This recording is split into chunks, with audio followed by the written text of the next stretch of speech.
Month, the Western New York chapter of the Alzheimer's Association is focusing on the challenges faced by members of the Black community when dealing with Alzheimer's or dementia. To talk more about their upcoming event, Empowered Aging in the Black Community. Right now, we are joined by Claire Corwin and Bridget Lett with the Alzheimer's Association. Thank you both so much for coming on this afternoon.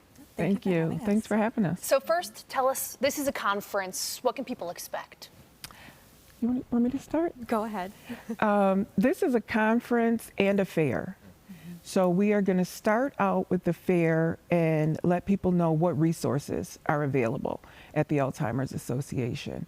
And we know that Black Americans are twice as at risk of getting Alzheimer's than white Americans. And so that's why we want to take this time and focus on this population and meet, answer questions, and give information about Alzheimer's and dementia. There are some other disparities that exist as well, particular to dementia or Alzheimer's. Not only is it twice, but also the level of care that people of color receive in the wake of that diagnosis. Could you talk a little bit about those difficulties too, and why this focus is important to have not only the care and the resources available, but then the care afterwards, after someone is diagnosed? Right. Well, I mean, you're absolutely right. One of the key top risk factors is the inequitable health care and access to it. So if Black Americans are having issues with managing chronic illnesses like diabetes and heart disease, then that makes them even a greater candidate of getting Alzheimer's or dementia.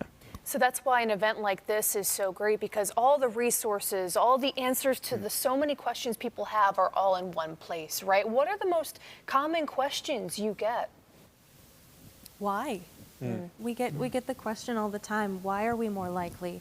You know, how do I help my loved one? Where do I go from here? You know, Black Americans are actually much less likely to get the diagnosis when signs and symptoms begin. They're about more likely to get the diagnosis in the middle stages of the disease. So those questions are centered around, you know, what is my risk? How do I help my loved one? Where do I go from here? What supports are here for me to utilize?